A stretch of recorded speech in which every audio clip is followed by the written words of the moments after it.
Estás escuchando Capital Empresa, un programa dirigido al comercio, la pequeña y mediana empresa y a los emprendedores. Capital Empresa, donde damos voz a tus necesidades.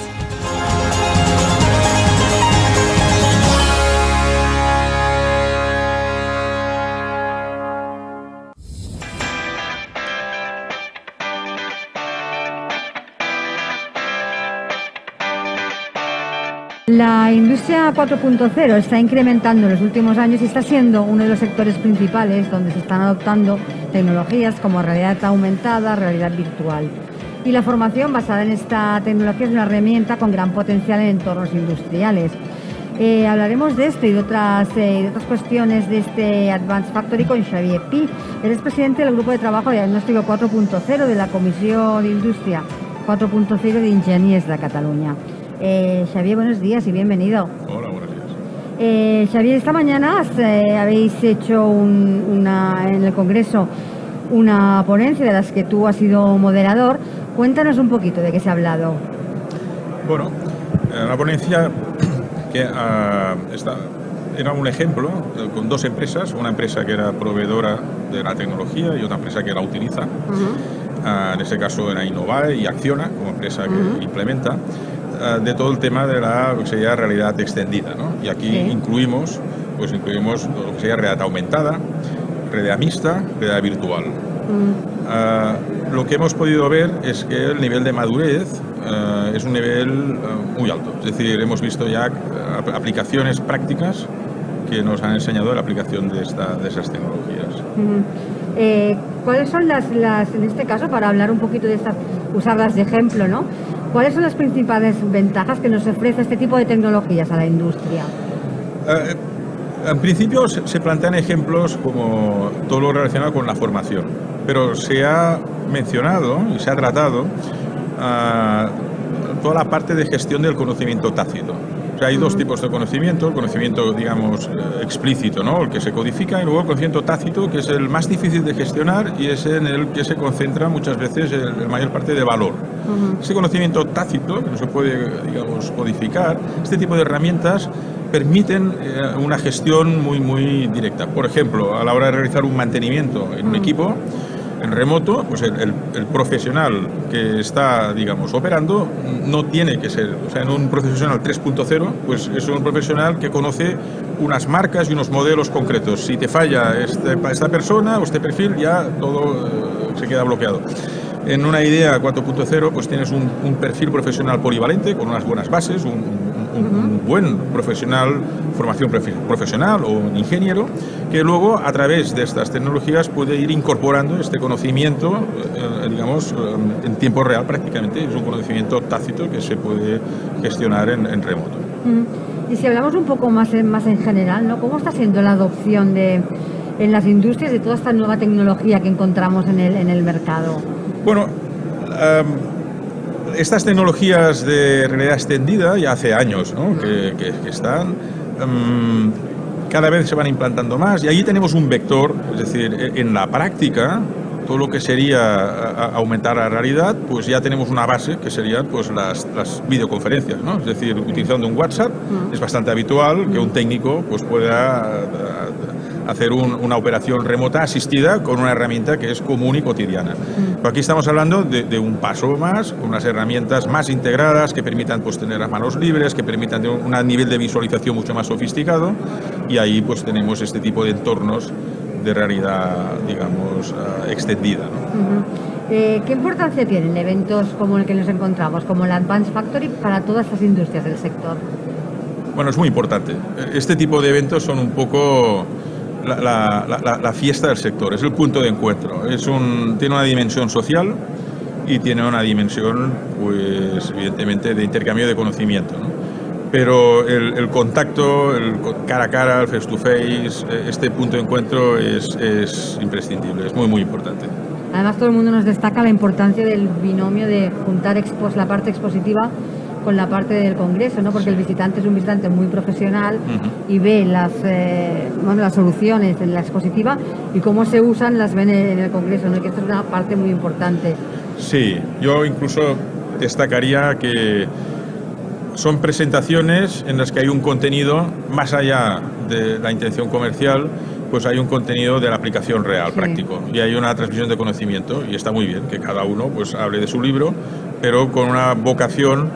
Tenemos que pensar que el Industria 4.0 rompe barreras, exige transversalidad, entonces hablar solo del libro de uno ya no funciona. En el 3.0 no, es más hablar de compartir conocimiento. Exactamente, en el 3.0 pues se podía hacer, en el 4.0 ya no lo puedes hacer. En estos momentos, ¿a qué ritmo dirías que está avanzando la transformación digital en nuestro país? Bueno, depende de a quien consultes. Para unos va más rápido, todo evoluciona muy rápidamente, y para otros va muy lento. Es decir, te puedes encontrar estudios que dicen un análisis del tejido industrial de nuestro país, pues resulta que vamos lentos comparados con Europa, o la velocidad de incorporación en las pymes no es la... Bueno, aquí hay un problema, y es que la velocidad de generación de conocimiento adecuado, y cuando digo conocimiento adecuado me refiero que no sea ni demasiado genérico, ni demasiado concreto, demasiado específico, ¿no? El punto óptimo es más lenta que el ritmo natural de cómo van avanzando las cosas. Entonces esto crea unas tensiones, y este gap se va cerrando con cierto retraso. Bueno, el cuerpo de conocimiento de la industria 4.0 cada vez no para, y lo que vamos viendo cada año es que lo que hace 2 años era una promesa, el año pasado una prueba de concepto, este año ya es un producto, el año que viene ya tienes testimonios del resultado de los clientes con estos productos. Es decir, que la rueda no para. En concreto en Cataluña, que el mayor tejido empresarial son pymes, que quizás son las que más les cuesta, ¿no?, entrar en esta transformación. ¿Cómo crees que se están, en este caso, hablando mucho de las pymes, porque la gran empresa como que lo tiene como más solucionado en teoría. Bueno, lo pongo entre comillas. Sí. Parece que lo tenga más solucionado.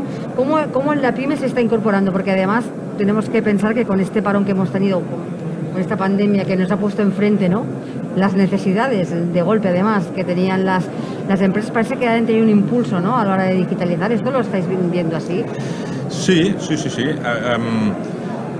Digamos que este parón, pues sí, evidentemente ha facilitado, ¿no?, el uso de herramientas de teletrabajo, telediagnóstico. Esto es una evidencia.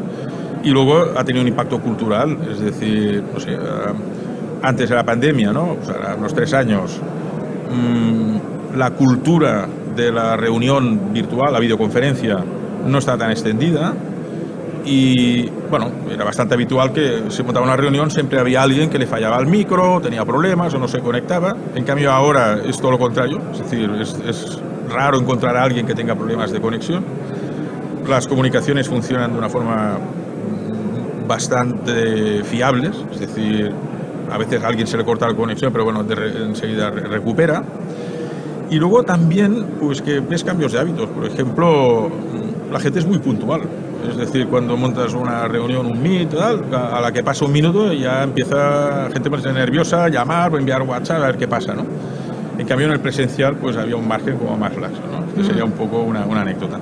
En cuanto a lo que sería la aplicación, ¿no?, en las pymes, bueno, hay también un interés en todo lo que sería el tema de formación, ¿no?, formación continua. Entonces, también muchas veces en la industria hay quejas sobre que faltan ciertos perfiles. Hemos oído aquí en las conferencias varios testimonios, varias empresas que hablan del tema del software, que sobre todo, porque al final la 4ª revolución industrial es una revolución de lo digital, con lo cual es una revolución, básicamente el foco está en el software y en las comunicaciones, ¿no?, y en los datos, tratamiento de datos. Bueno, yo aquí también lo que diría es que tenemos en el ámbito de oferta, pues hay oferta muy interesante de formación de posgrado. Tenemos pues másters de Industria 4.0, posgrados impartidos pues, en la UPC y en otras universidades. Porque, ¿cuáles serían ahora los principales retos a los que se tendría que enfrentar la industria? Yo, en síntesis, el principal reto es ajustar la velocidad de asentamiento de conocimiento adecuado al ritmo real que están pasando las cosas. Porque si un área se enfoca de una forma muy genérica, da la sensación de que hay mucho humo. Si se enfoca de una forma muy específica, hay problemas de comunicación. Uno no sabe de qué está hablando el otro porque es muy técnico y muy específico. Entonces hay que encontrar este punto de equilibrio. Entonces, ¿cuál va a ser la consecuencia? Eliminar, en algunos casos, la sensación de humo, que me están vendiendo una moto, y por otro lado, eliminar las barreras que pueden haber y decir, ostras, esto es una cosa hiper sofisticada, ¿no? Es una cosa de frikis. Esto no es para mi empresa, ¿no? Pues esto no es para mi empresa. Sí. Entonces, ese punto óptimo lo que permite es que se pueda ejercer esa transversalidad.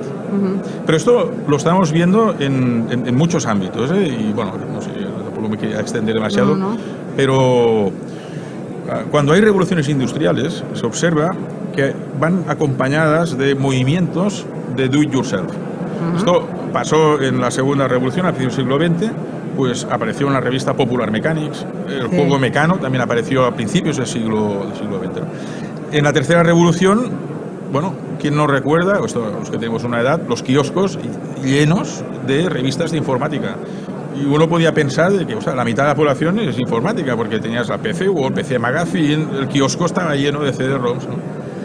Ahora, en la cuarta evolución, se llama movimiento maker, es decir, este mundo, que además es un mundo que mezcla el aficionado con el mundo educativo. Siempre ha ido conectado, pasó en la segunda, tercera y ahora también, ¿no? Entonces tenemos aficionados a temas de electrónica, embebidas, sensórica, a todo lo que sean estos Arduino, Raspberry Pi y ese mundo del mundo maker, ¿no? Pero en paralelo también estamos viendo, y esto también pasó en las otras revoluciones, empresas que salen de su ámbito, de su hábitat natural. Y esto lo podemos pulsar. Por ejemplo, en la comisión, hace 2 años, observamos que cuando había la falta de los respiradores, aparecieron empresas, en Cataluña identificamos 9 proyectos de empresas que no eran del sector médico, de sectores muy diversos, que entraron en desarrollar respiradores. Fue un ejercicio espectacular de transversalidad y de ganas de derribar y de romper barreras. Y esto pasó en un contexto excepcional, porque el mundo médico, las regulaciones son muy estrictas, los ciclos de desarrollo son los que son, pero en una emergencia, pues los gobiernos pueden, digamos, aplicar, dictaminar estados de excepción y reducir los plazos. Y bueno, fijaros que aquí lo que pasó es que el bajón de una barrera regulatoria y la necesidad hizo que emergieran iniciativas innovadoras. Y bueno, yo creo que en el Fórum Industria 4.0 dedicamos, y hay un vídeo, a estos proyectos, un homenaje, porque fue realmente impresionante. Pues Xavier, muchísimas gracias por haberte pasado por nuestro set. Me ha encantado hablar contigo, que nos des esta explicación, y bueno, que te vaya muy bien en todo lo que resta de feria, y muchas gracias por pasar a visitarnos. Muchas gracias a vosotros. Gracias.